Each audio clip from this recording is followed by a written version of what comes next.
sometimes people have what it takes, but they haven't recognized it yet. Just go forward. So what do you need to do? How do you stand out? So what you need to do is be that person that's different and is bigger than you think. Rise from the ashes and fly like the phoenixes that you are. All right, welcome everybody. Hello and good morning, good afternoon, good evening to some of you. My name is Andrew David. I am pleased today to welcome our special guest star, the whole reason that all of us are here together anyway. And all of this came about. You guys are on now, the High Performance Call, whether you're on live or you end up watching later on YouTube. But I'm here with the man, Blake Nubar. How are you, sir? I'm doing great. Pumped to be here. I enjoy these calls, see so many amazing faces. And Andrew, you're pretty cool too. So I love to hang out with you, man. Well, I appreciate that. I like hearing that from time to time. So guys, here's what we're going to do. I've got some questions for Blake, and a handful of them are questions that he probably hasn't been asked too often.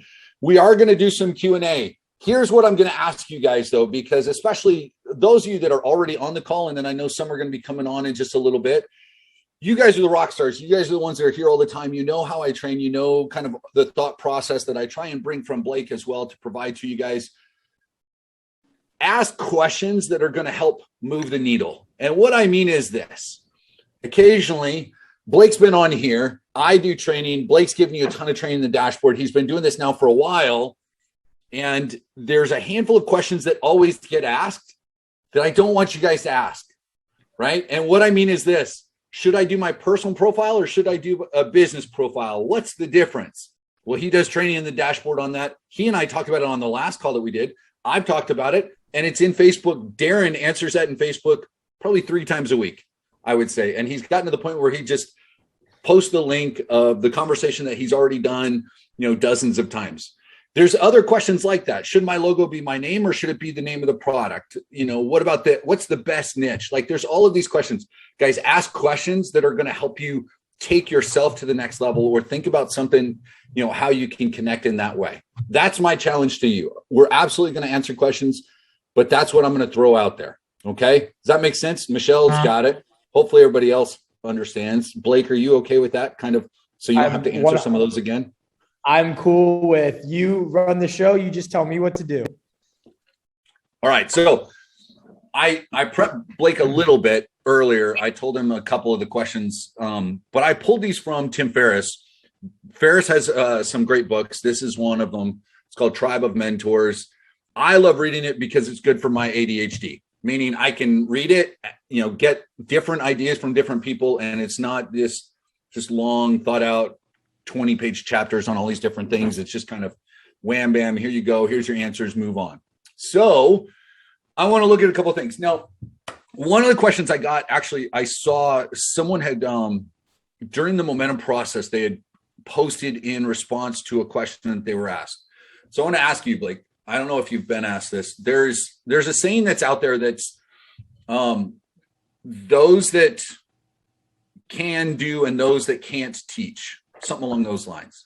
You know what I'm talking about? Sounds familiar. So the question is why are you teaching this? But also because you're kind of a it's different with you because you've got the plaque behind you. You've got other plaques that are just like it. We've got proof that you can do it. We've got proof that you've done it well, and yet you still want to teach. Yeah. So why do you want to teach? And what makes, go with that. And then I've got to follow up with it. Yeah. So it all came back to when I got started online. Well, first off, I failed more than probably any human, an embarrassing amount of times. I don't even like to talk about the amount of times because people would think I'm either a psychopath or just a crazy person. Those are the only two. Well, and I want to ask you about that in a little bit, but yeah. Okay, go ahead. So the reason, Ace and I and the team and the reason, and Andrew and all of us, the reason we do what we do is because I think all of us have experienced a moment in our lives where we didn't understand what it was like to believe in something bigger, that it was possible to make money in alternative ways than what we're taught, which is a 9-to-5. And first off, I'll be the first one to tell anyone there is nothing wrong with a 9-to-5. I worked so many of them. It's shocking. It's more so that I think that deep down, everyone has this kind of ambition and this voice in the back of their head that says, you can do more. You're destined for something greater. You just got to give it a shot. So the moment I first made my first sale ever online, which was a $5 sale ever in the history, I realized at that moment there was a turning point. And it actually happened back in college, where you go through this phase as a person and you say, when you start realizing that you develop a skill set and you can make money doing something, especially using the power of the internet, there's this kind of like fulfillment side inside of you that you want to help others do the same. Because the feeling I received personally, and I think I can vouch for a lot of people that have made their first dollar, that feeling when you make your first dollar, right? It doesn't matter if it's $100 sale. It doesn't matter if it's a $2 sale. It's the fact that somewhere across the planet decided to say, hey, I trust what you have. I believe it's going to give me the result I'm looking for. And I'm willing to pull out my specific credit card of the money I earn to invest in myself with the thing that you have. And when you're able to do that for the very first time ever, there's this feeling that you get where you realize, A, I can do it as many times as I want to help more and more people. But B, which is the important part, which is you almost have an obligation to show other people how to do the same thing because of that feeling that you received when it happened to you. There's something inside of me and our team here and everyone that we want to give people that same feeling we got when we made our first sale. So we could do a ton of different things that were completely unrelated to this that could generate loads and loads of revenue. But you start to realize very quickly, it's not about the revenue anymore. It's actually, that's the boring part of all that. Eventually it's the ability to see people change and help them. Yeah. And I know a lot of, everybody's wanting to deal with that boring part for a while before they get to, the boring part. There's this saying, right? It says, there's this saying. It's so funny. I read it every time. It's like, you ever heard people say like, money doesn't buy happiness? Well, I forgot who it was. I think it was Brian Tracy. He's like, money doesn't buy happiness, but everyone wants to figure that out for themselves. And it's so true. And it's, you just have to realize at the end of the day, right? Like as you're an entrepreneur, as you step into this role, it's no longer about you. It's about utilitarianism, and you have this greater good, right? And it's your obligation to help as many people as possible, because honestly, that's what makes the world a better place and stops all this divide crap that's going on. And it brings people together, and it gives everyone the ability to really make an impact and have the future that everyone deserves and everyone's capable of doing. So our why, the reason we get out of bed every day is because we want people to experience what we were fortunate enough to experience a few years back. Yeah. Being able to learn from others, like for me, from the mentorship perspective and coaching, like I had that to get me through some of those tough times and help me get some of those first sales and help me do some of the first things. And so it's what keeps me going. I love being able to have that. I love getting messages back from people that saying they've had breakthroughs, whether it's business or personal. That's what it's all about. So let me ask you this, because I know when you sat down to do this, and you and your partner, and you guys talked about it. And it's one of the things that I've talked to you about and I brought up from time to time is that I love that it's not just theory, that you're giving something that can be used. But what would you say, setting aside just the tangible asset of the funnel, what would you say is the biggest difference between, what Blake Nubar delivers and what's kind of out there? And so in turn, what these members can deliver with the partner program versus what's out there? Yeah, so it's actually a twofold. That's a great question, Andrew. So the first thing is more of a theoretical thing. So the reason we're passionate about what we do is because when we surveyed the landscape of things you can do, right, there's a million things you can do online. You can sell stuff on eBay. You can do Amazon FBA. You can do drop ship. There's so many things you can do. But the difference with what we think separates us is kind of a twofold. A, we drink our own Kool-Aid. We practice what we preach. Most of these other providers out there, right, they'll sell you something, but they're not even doing it themselves. We like our main business is the social media lead machine. That's what we do every single day. We help business owners generate leads and sales. So I hope there's comfort in the fact that, when you're learning from us here at this organization, you're learning from people that actually literally do this exact business. It's not like we're teaching something and then we're running off and saying, good luck, everyone. Hope you could find a way to make it work. We are walking, breathing, eating, and sleeping our exact same business that everyone else has inside of this program, which I think is a way different approach than most people are doing. Yeah. And B, most importantly, is because we were able to build this first, right? Like I don't know if anyone knows the rigorous testing we did on this. It wasn't like we had this idea and then we launched this product and then we let people in. How we operate here is when we have ideas, the first thing we try and do is completely ruin our own ideas. Like we try and shatter them. So when we launched the social media lead machine, we tested it for about 6 months with all different types of people, all different types of markets, everything, until we're like, this thing is not breaking. It's a working thing. There's proof. So many other people are using it. They're having success. So the fact that like we go about it in that way gives you the ability to rest assured that you're going to get everything you need when you go through other programs or other coaching and stuff. And I'm not here to diss anyone. I think most people are good at what they do that are teaching it. But I think what separates us and gives us more of a competitive advantage is that our programs they're not really going to be based on theory. We're like, are there some things you have to figure out for yourselves? Yes. Like I can't choose your niche for you. I can't just tell you the niche to choose, right? Like that, I can't I can't pick your logo. I can't pick your name. There's some things you're just going to have to think of. And honestly, those are kind of the fun things.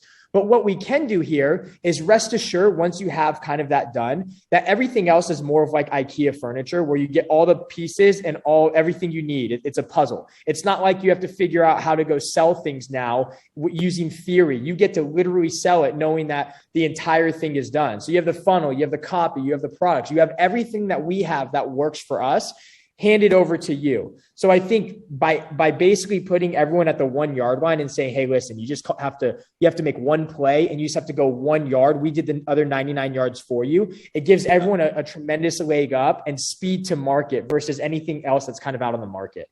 Yeah, for sure. No, I love that about this. Okay. So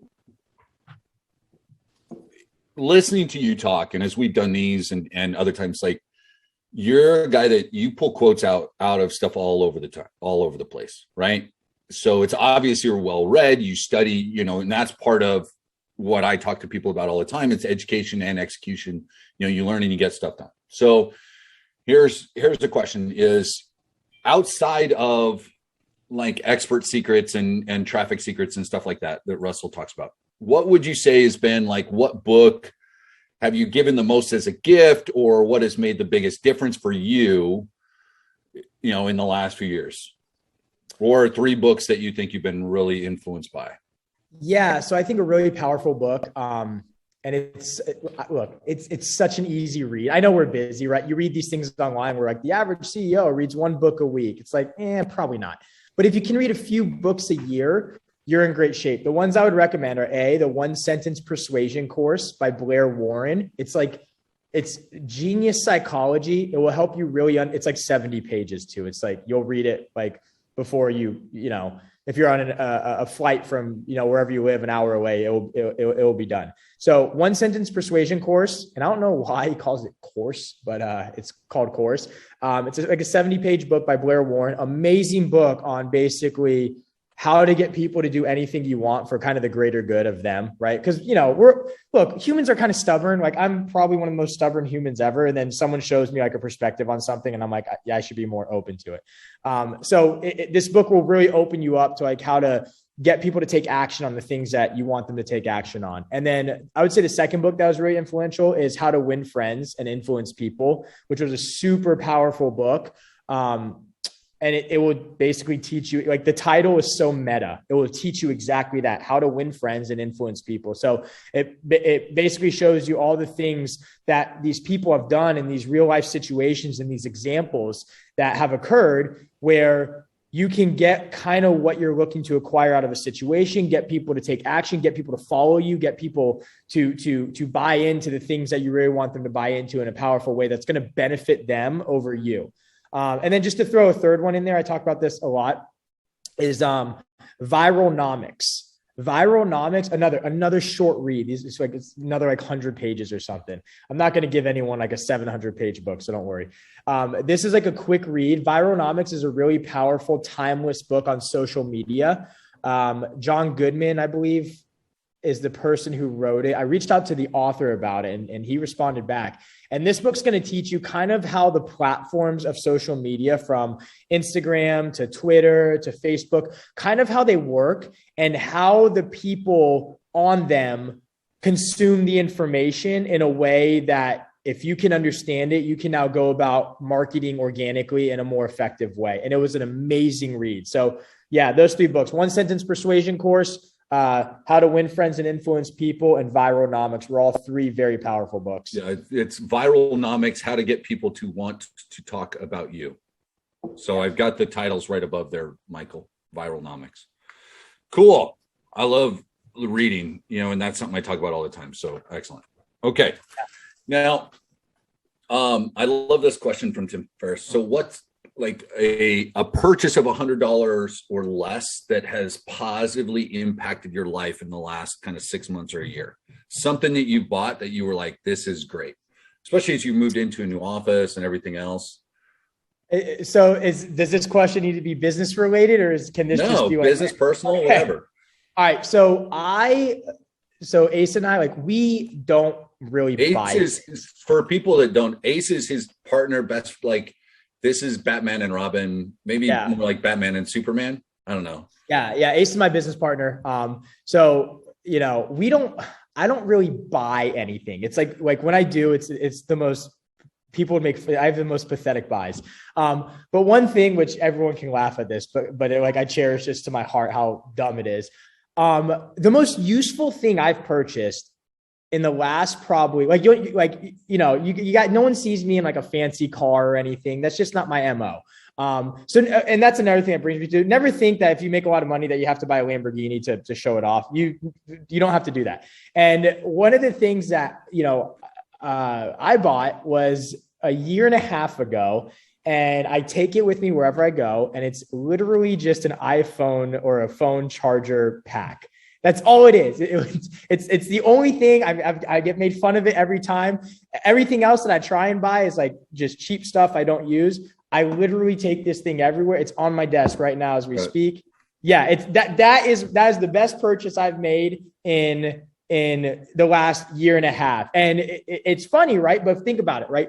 When you live in a world right now where I want everyone to understand this, you can run $1 million businesses from your phone now. You can communicate with your teams. You can schedule business meetings. You can talk to anyone just simply from this device. So because I'm on it so much to make sure like everything's always running, everything's making sure our partners have what they need, right? I'm in the Facebook group communicating. My phone dies a lot. So when I plug the charger in, obviously, it just means that I can show up more often in situations where typically my phone would die. I'm always going to be around. So it might seem like a silly purchase, but if anything, it helps everyone else more than it helps me. Awesome. Good, man. All right. So you mentioned failure a minute ago. You mentioned you've failed more than anybody. I don't know. Drake and I think it's Liz. If you guys have questions, type them into the chat for me. So you mentioned some failures. So do you have like a particular one that set you up for success, or maybe like a favorite failure? Oh yeah. Where do I begin? So I'll go to the recent one that probably primed us for the new products we're able to launch and and probably really a giant we were tackling. So Ace and I, we were working on this book. It was called Hollywood Muscle. I don't know if it's available anymore. It was basically it was a personal training certification. So we became really obsessed. Wait, was this on Amazon? Hollywood Muscle? No, it was for a little bit. I don't think it's around anymore, really. I mean, it was crazy. So there was many things leading up to this one thing. Like we had things in college we had things in we were working on things in education, just a ton of stuff, right? You name it, we tried it. But this one in particular was like an epic thing that just did not work out. So it's one of the cool ones we like to talk about.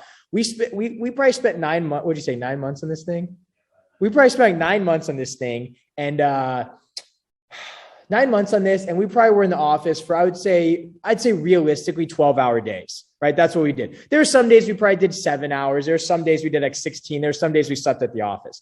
But for 9 months, we're working on this book and we go and launch it and no one bought. We didn't sell, just no one purchased this entire thing. That was probably one of our biggest failures to date, where we had to stomach that. So imagine, right? That's why I always, when I hear people be like, hey, this isn't working, or it's not working for me. And I always ask the question, I go, how long have you been doing it? And they're like, it's been like 2 weeks. And in my head, I'm like, imagine 9 months. Yeah. And imagine after 9 months, you basically throw it away and you say, okay, on to the next thing. Like it took us a month to get Social Media Lead Machine just to make like its first couple of sales, like an entire month. Okay. So that was probably our biggest one. And the big lesson to learn from that failure is that understand when you do anything for the first time, you are going to suck. There is no way around it. It's just, it is what it is. You're never going to step onto the basketball court and drain threes like Stephen Curry. All right. You're never going to step onto the baseball field and hit like Mike Trout. You're not going to do these things. Okay. But if you're able to stick with it long enough, each day you wake up and you pursue something, naturally, you're going to get better at it. Okay. Like when I first learned cursive writing, I was terrible. Okay. Day 2, I was a little better. Day 3, I was better than that. Day 4, I was better than that. Okay. So if you just go into business and anything in life and just realize you're going to suck, you're not going to be that good yet.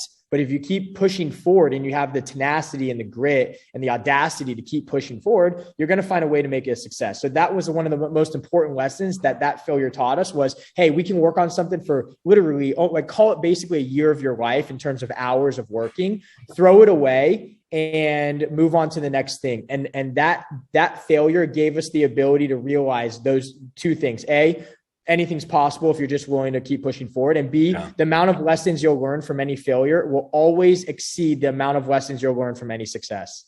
Yeah, absolutely. And being persistent with things and sticking with it. Yesterday or day before, Facebook popped up with a memory. It was right as Sierra and I had started dating my fiance, and I had posted something about, I was practicing for a video for a funnel, I don't know, 6 years ago. And she was in the living room doing homework. And I said, just keeping at it. One day it'll turn around, or one day we'll get there, something like that, and in the coming 2 months, I'm going to be in Austin and Colorado, back in Austin and somewhere like at different mastermind events, doing training, filming video, filming content, doing other stuff, and it's turning that corner. It's just seeing things through. Many people are just unwilling to do it. Exactly. Overnight successes typically take a number of years. So. Correct. Okay, so a question that I get from time to time, and I understand from a compliance standpoint, in order for you to post a testimonial, I want to be real clear about this for people, because a lot of times they go, why don't we have more testimonials? Nowadays with the FTC and everything else, in order to post a testimonial, there has to be the amount of verification that you have to say, here's what actually happened and prove it out and you almost need like signed affidavits. Like it's crazy. But do you have a favorite partner program success story that you could share? One or two of them? Yeah, definitely.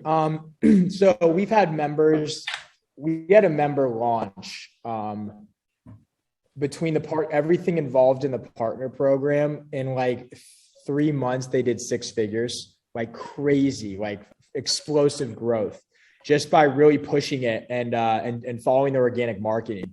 Most recent, like if you're finding it hard, like what I've seen most of the times is like, if someone finds it hard to find success, it's not that it's hard. It's just, you're not putting in the work that's in the training and following the steps of like what you need to do.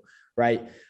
So this particular person, I'm not going to name names. They followed literally everything in the entire program. And like, they did over 100K in like the first 3 months. It was insane. We also had a member in our accelerator program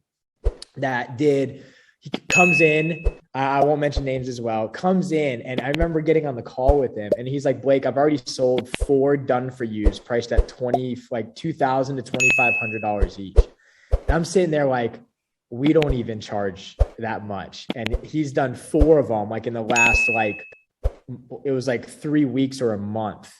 And I was like, that is insane. So you made your 10K back, just like your pure profit in like 21 days on this thing. And then we have a bunch of these stories. We've had, again, I won't mention names, but we've had people where, they were living in these are his words, not mine, living in trash bags and on the street to looking at buying new cars and new houses. We had people that were working the 9 to 5 and they were looking for a way out. And he sends me a testimonial video in and he's just in tears, just crying because his entire life was changed. He could quit the job, him and his wife. I don't know if they were expecting a kid. I can't remember specifically, but like you could just see the excitement in his face of like how his entire life completely changed from just following along with the program. So, and then there's countless ones, right? There's the people that made, some people are like, I made my first sale ever online. And honestly, that wasn't our goal. Our goal was we want everyone to have the financial freedom. Yeah. But when you see someone make that first sale, to them, it's the biggest sale they could ever make because it's at that very moment that you can turn a skeptic to a believer in everything. I was one of the worst skeptics online. When I started online, I'm like, this stuff is crap. There's no way. It's not possible. I made my first sale. I'm like, this stuff is not crap. It is possible. You could definitely do it. And it's funny because we're humans, right? We're just like, we always want to point the finger at why we suck at something. And then when you turn that finger around and point it back at yourself and you look yourself in the mirror, it's like 99.9% of the time, the reason you're unsuccessful is not a result of the tool you're using. It's a result of the effort or the ambition or the time you're putting in. Yeah. And it's really cool to see all these different people like having success that are just following along and going through the trainings and doing it. And at the end of the day, I would love to fly to everyone's house and like grab everyone by the hands and say, this is what you need to do. I just can't do it. So the most I can do is I can show everyone the door. I can literally show you the door and give you the key, but you have to go through it yourself. Yeah, absolutely. So I talk a lot about mentors and relationships. And I know in our last call, you said relationships and networking is one of the top skills that people need, right? Do you have any mentors that you work with now kind of regularly, someone that you reach out to that either coaches or mentors you? Yeah, we do. So we were so slow on getting on the mentor game. And then we realized how dumb we were for not doing it. Cause, look, you can pay to save time or you can figure it out yourself for free. And when you're willing to invest in yourself and in your business and get a mentor, it's shocking the amount of time you save. I bet a lot of you already in here have gone through some of this stuff and like the amount of fringe benefits, the amount of side learning you're experiencing in marketing, it's saving you. I mean, it took me years to acquire this stuff and I can like dump it out in one organized program, right? So we have a few people right now that mentor us on how can we make better copy? How can we write better scripts? Are there any other video concepts we can create? Like, what are these things that these experts that have way more experience than I do or we do here that have trailblazed before us know that we don't know, and we're willing to learn from these people because at the end of the day, entrepreneurship is personal growth and your business is only going to grow as much as you're willing to grow. So if you acquire information from people that know what they're doing, you're going to grow way faster. And we were always so skeptical at first because look, entrepreneurs, we're the biggest control freaks on planet Earth. And we're very scared to ask for help. We feel like we're supposed to know everything and figure it out ourselves. But when you kind of let those guards down and you ask for help and you learn from people that have been there, you're going to be in a situation where you're going to be leaps and bounds forward in terms of getting the knowledge from them versus trying to go about it alone. So yeah, we have great question, Andrew. We have mentors on a regular basis that we reach out to who offer guidance and assistance. So then we can take that information and bring it back to everyone and teach people. Okay, good. So is there any kind of, one of the questions is, can you share some of your healthy financial habits for better money management? Because it's making money is great. Holding on to money is better. Right. Yeah. But I'm very much of the opinion, instead of just cutting expenses, like obviously you live below your means, but find a way to generate more revenue is one great way. But what would you say is a healthy financial habit? Sure. So I think I'll start with the mistake first. I think what happens is when people start making money in anything, right?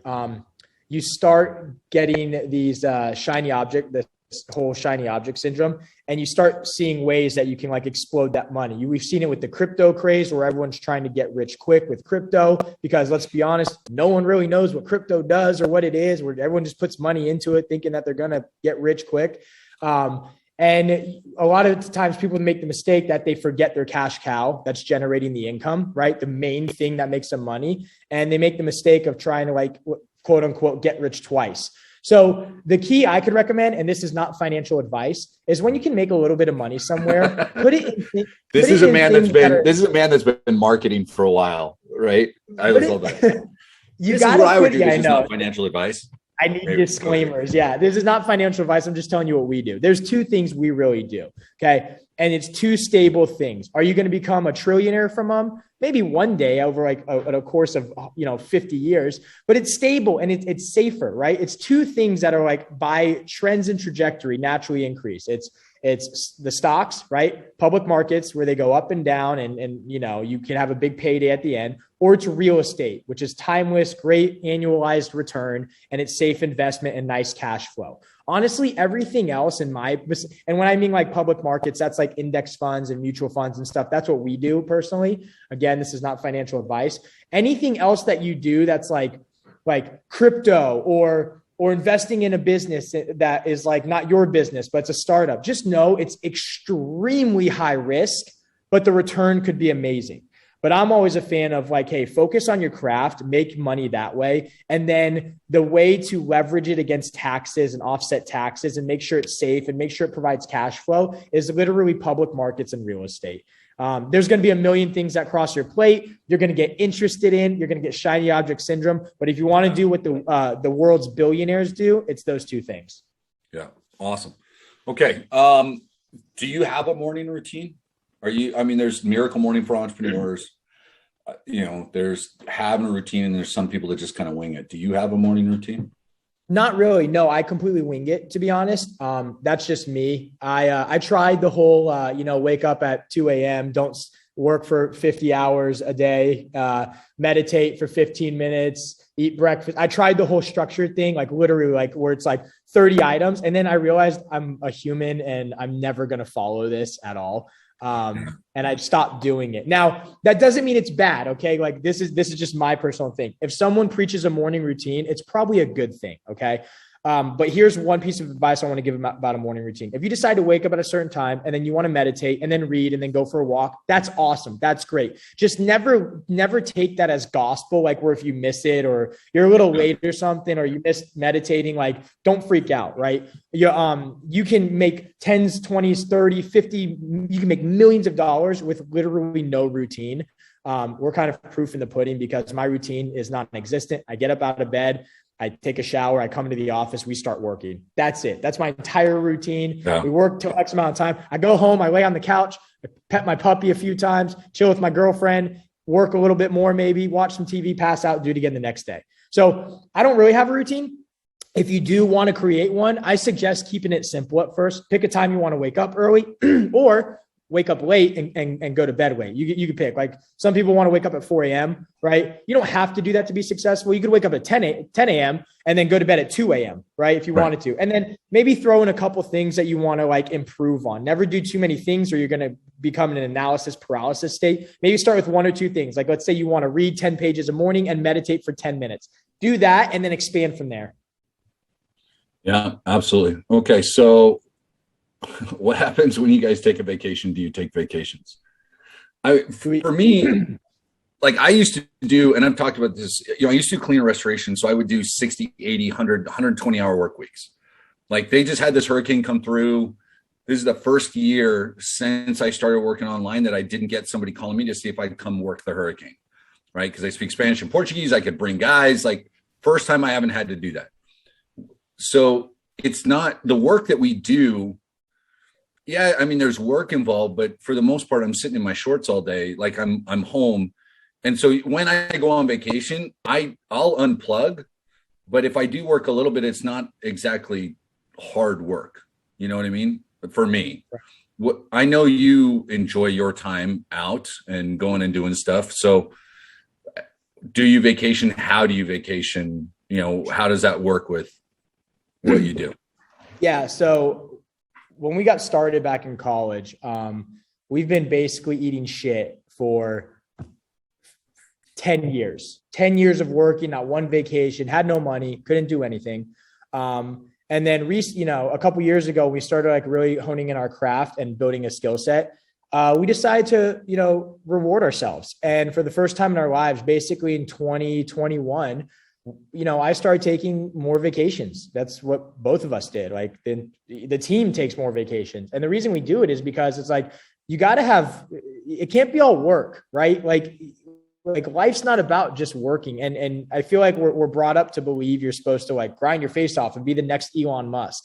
I don't want to be the next Elon Musk, right? Like, honestly, in my opinion, that seems kind of like a miserable life. Like you should be like inspired to be able to, work and make money and then take any vacation you want when you want. So to answer the question, yes, we just got back from vacation. We were just in the Keys for 3 nights, just relaxing, hanging out, drinking alcohol, enjoying our time. We went on, we had a boat to the most beautiful sandbar. And we just really enjoyed ourselves. And we made it a kind of thing. Like in my head, it's like the rest of this year is going to be like, we're going to work, don't get me wrong, but we're going to be more adamant about vacations because in 2021, we have some big things rolling out and we just kind of want to get it out of our system because man, imagine for 10 years, every day for 10 years, weekends included, you're working every single day and you're failing your face off. So when you like kind of I don't want to say quote unquote, make it, but like when you have enough, capital to like afford vacations, utilize it, like enjoy it. Like life is about having fun with the people you love most, like take advantage of that. So I don't necessarily believe in like kind of the Mark Cuban philosophy where, don't take a vacation for, ever. There will be spans when you're building great businesses where maybe you don't go on a vacation for a couple of years, but other than that, life's too short. You need to enjoy it, build a business, live financially free and do whatever you want with whoever you want, whenever you want. And that's like a philosophy like we firmly believe in. So what are some bad recommendations that you've heard like in the industry for people that are starting out or that have been in it for a little bit? You talk about Gary Vee's a big one about hustle. Like I'm all for working hard as long as you take care of yourself, and anyone that's on this call, if you've been on any of my high performance calls, I'm like self-care, taking care of yourself, make sure you're physically, mentally, emotionally fit where you need to be. If it involves going out and taking a vacation, stepping away from things, then you need to do it. But what are some, whether it's marketing, business, personal, what are some like bad recommendations that you hear in this digital marketing space? Yeah, it's so some bad recommendations, I would say. It would be like, so you hear it a lot, like you have to just like kind of just work until there's kind of this sentiment on working your face off that like, that's a positive. And I'm not saying it's a negative, right? Like if you enjoy it, do it, but never feel like you have to work so much that you start hating what you do. Like when we work too much, the next day we're going on a vacation, like just like that. We'll go take a day off or we'll go for a walk or whatever it might be. And when I was growing up, I followed Gary Vee. I still think Gary Vee is great, right? I have nothing really bad to say about him. He's a genius with what he does. But you got to give people sound advice based on their current situation. You can't have this generalized advice where it's like work, until your face is work until you work your face off and then like have a successful business. That's not always how it works. And I think the advice you hear from a lot of people is that you have to just work go as hard as you can at something until it's successful. And although that could be true, yeah, there's ways to break it up. Like, don't feel like you have to put in 14-hour days. Like we did it, but like, it's not like fun all the time. So just never think that like, if you're in a moment where you're frustrated or you're annoyed, right. And you're just not feeling something, take a step away from it, like revisit it in a day and you'll build that inspiration back. Because I'll be the first to tell you that when you become frustrated with something and annoyed, the first thing you want to do is quit. Hands down, you're just like, I'm done. I quit. On to the next thing. And it's the biggest mistake you can make when honestly the solution is just take a step back, even if it's an hour, 2 hours, a whole day, because I promise you when you come back, you'll be better. If you ever get in a fight with someone, right? Like in the moment of the fight, you just like hate their guts. And then if you take like a day or two and you come back and you're almost like, hey, I'm sorry. Like, emotions got the better of us. So It would be work related. Never just feel like you have to work so hard that you hate the thing you're doing. Always remember that it's okay to take vacations. It's okay to take step backs. It's okay to not work for a day on something if you're not feeling it. That's perfectly fine. Everyone has bad days. Everyone has days they don't want to get out of bed. From Jeff Bezos to the beginner entrepreneur, everyone has the days where they hate waking up and they feel like doing nothing. So what would be a bad recommendation or something you've heard in like directly in the area of social media marketing? That's your niche, helping people start, figure that out, whether they're trying to be a brand new digital entrepreneur or a regular business that's trying to figure out social media. What's a bad recommendation or things that you hear people say that it's kind of spouted out there where you're like, that's just not true, and we've proven it out? I would think what I hate hearing all the time in the social media space, especially not even just social media, just in online marketing. I hate how you have to think you're supposed to be an expert right out of the gate, right? Like you have to think everyone makes you believe that you're supposed to be like amazing right out of the gate. And you almost get kind of this imposter syndrome, right? There's people in our program that feel like, Blake, I'm just uncomfortable selling this stuff right out of the gate. And I totally understand. I can relate to it, right? I get imposter syndrome all the time.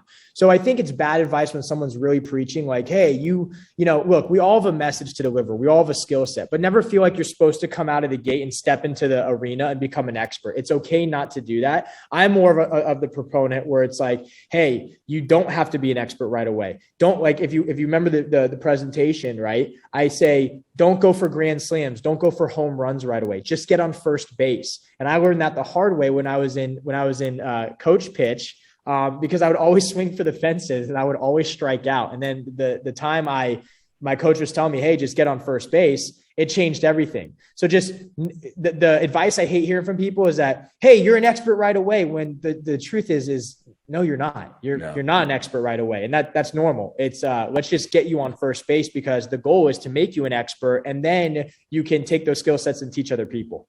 I want to throw out a disclaimer for some of you guys that are on my calls every day, because I want to say it was Tuesday. My call was, you don't have to hit home runs every day. It's all about the singles and just getting yourself on base and moving things forward. So we didn't plan that out at all. That was totally non-scripted, promise. Yeah, I didn't even know you said that. Well, good. All right. So you mentioned that there's some projects that you've got coming on. So we've got a question is, what's your next big thing each of you are working on? So let's do that. And then we'll go to David's online marketing trends. So what's the next big thing that you can share that you're working on? Yeah. So I can't really share it yet. We kind of have this Apple policy where just imagine like a lock on the door and only kind of like the Mac team's allowed in. We haven't shared anything yet. Ace and I are the only ones that really know about it. We're firm believers that until we start really pursuing something, until it starts propagating right into something that comes to fruition, don't really share it with anyone yet. We made that mistake early on. I see a lot of people make that mistake where they kind of call their shot a little prematurely and they never bring it to fruition. And then you kind of end up looking dumb. So we have something, it's basically 100% chance we're going to be pursuing it. It's a technology that we think is radically going to help everyone, in any sort of digital marketing, get the customers they need to their pages.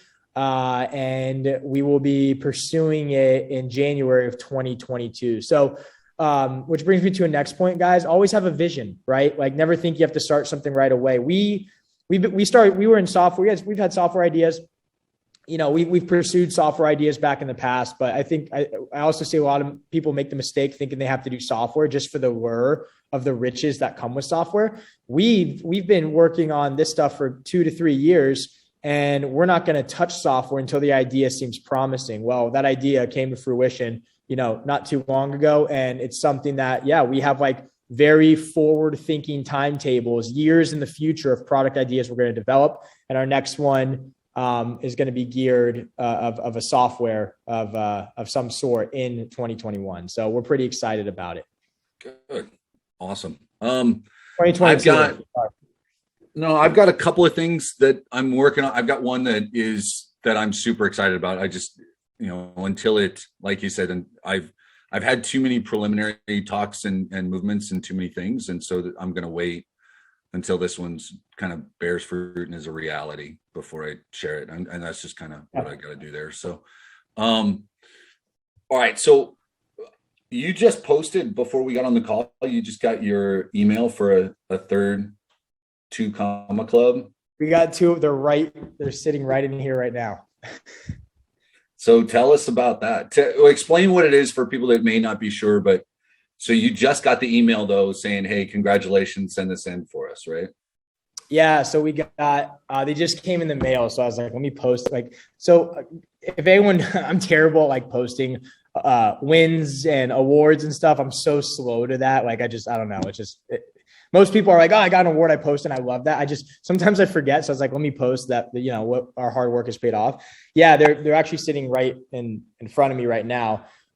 We collected 2 more 8-figure awards for some of the online businesses that we have. And we're just, sometimes it's good to celebrate wins. Never forget that as an entrepreneur, because we forget it more than anyone.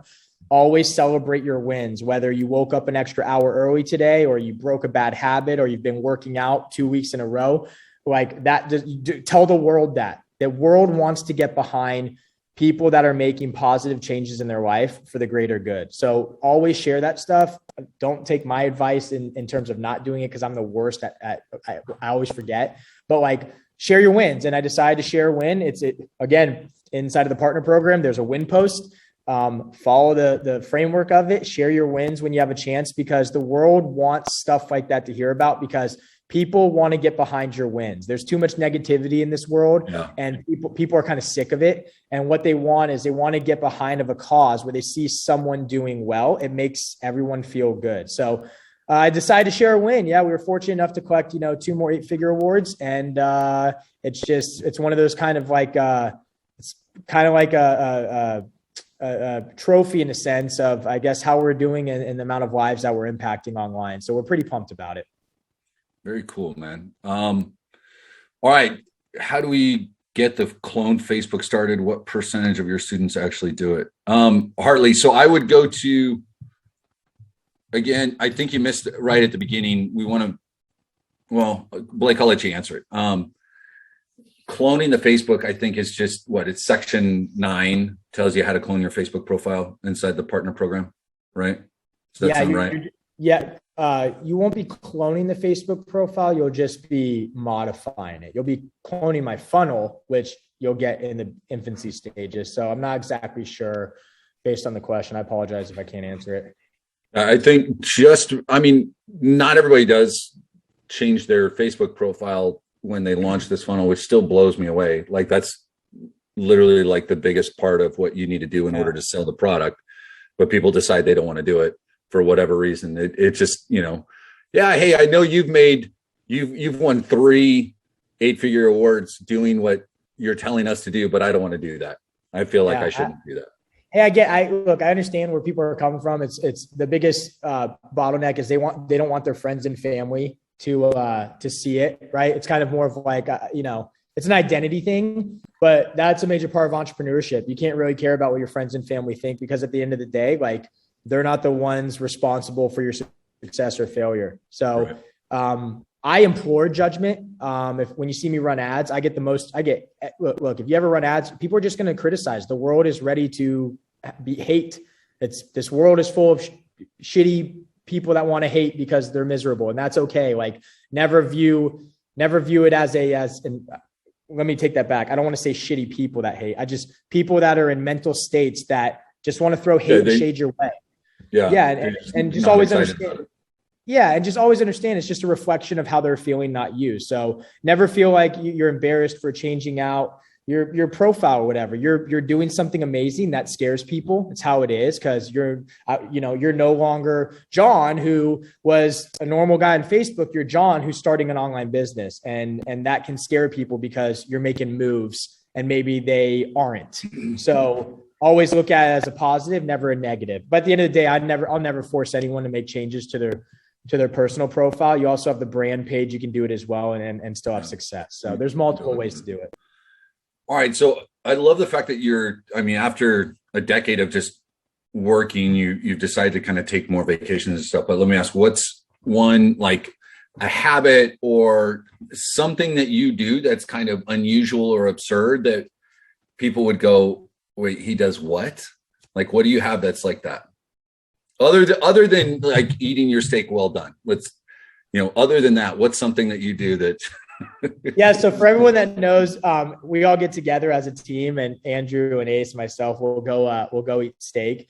And I'm embarrassed to say it, but I do get my steak medium well, and I basically ruin a fillet. I know, like even the server looks at me like I'm an idiot, and I just kind of like put my head down and then I just eat my steak. And Andrew every time he and Ace, they both do it. I know. Yeah, we sometimes we ruin good things, but no. What's something that I do that's like kind of like that? Gosh, I don't. Do you know anything I do that's kind of dumb? That's like appropriate that we can share.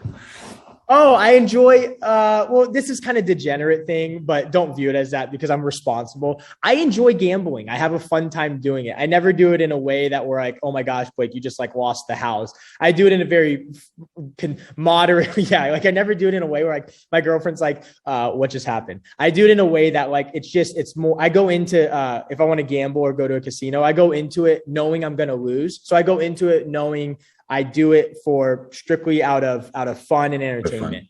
Yeah. So don't worry. I'm not like the raging alcoholic that like has like a gambling problem where I'm at the ATM. I'm at the ATM where it's like, call this number if you have an issue. I'm not that guy, I promise. But I do have a good time, playing like blackjack or poker or, the occasional slot machine here and there. Nothing too crazy. Going to it for fun, not trying to be a professional gambler. Yeah. So it's probably something I never tell anyone, but I do enjoy doing trips like the Hard Rock or making some Vegas trips and stuff like that, and just really having a good time and stuff like that. Yeah, that's probably the main thing. Other than that, I get really aggressively loud when I lose in games of Mario Kart.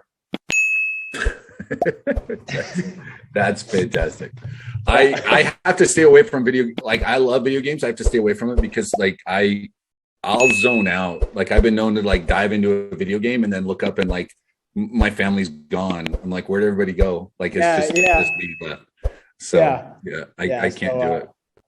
Yeah, those two things I would say are probably like people would be like, he's kind of crazy. Well, good. All right. Do we have any? Appreciate that. Guys, he's just a normal dude. That's it. Doesn't wake up early. He puts in the work. And that's honestly, Blake, it's one of the things I love. You and I now, it's like this month, we're at about a year, right? That we've been working together. Yeah. And one of the things I love most about working with you, because I've had the pleasure of working with a handful of guys, and like you get shit done and you go about, like you get it done quickly. Like you said, you if you've got an idea, it's going to come to fruition. If from our side, because I'm working day to day with the members, if I go, hey, we need this, like you make sure that the team does it. And your first care is always, how do we get more value to them? What else can we give them? What kind of tools? How can we make this work?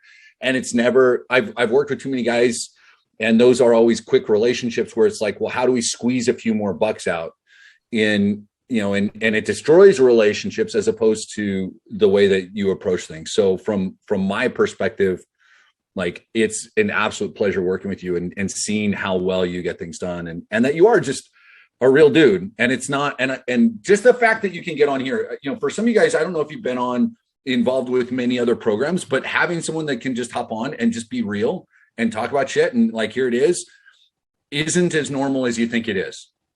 Right? Like most people aren't available the way you make yourself available here and in Facebook and with the way Darren interacts. Most of the time they don't have it. It's just like an admin team and they're the ones covering everything for you. And I was pumped, and we feel the same way working with you, man. Honestly, like I was so excited. So everyone knows, like Andrew texted me and he's like, hey, can you make the 12 p.m. high performance call? And instantly right away, I'm like, yes, right away. I want to hang out. I want to see everyone. I want to hang out with everyone. I moved like 3 meetings because I was just like, they're not as important as this.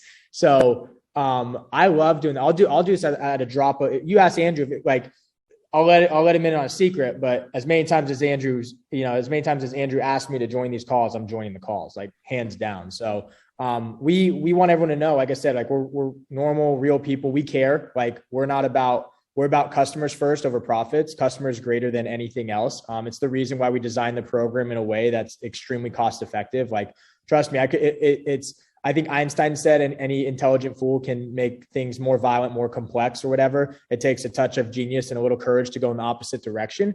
And the reason that's kind of how we operate. We could have made this program where you had to get 25,000 pieces of software, all this different stuff, right? And it took us a lot of brain power to really simplify everything. So just always see, like, if there's something we're recommending, right? It's like the lowest cost thing to starting any business you could ever imagine. If you do any other opportunity that exists, you'd have to buy inventory on credit cards, thousands of dollars on inventory. If you're doing B&B stuff, right? Like on Airbnb, you have to rent properties for thousands of dollars. Like, we found a way to make a digital product business extremely feasible for literally anyone. And I want everyone to understand, like, it did take a lot of brain power to do it. So just know that we're in your corner with all this stuff on every step of the way. If I wasn't, you would see me non-existent in the group. But when people tag me in the group, I'm commenting, I'm hanging out. I'm in the Facebook group 2 hours a day, hanging out with everyone. So just understand, if you're in the group hanging out, I see what everyone posts.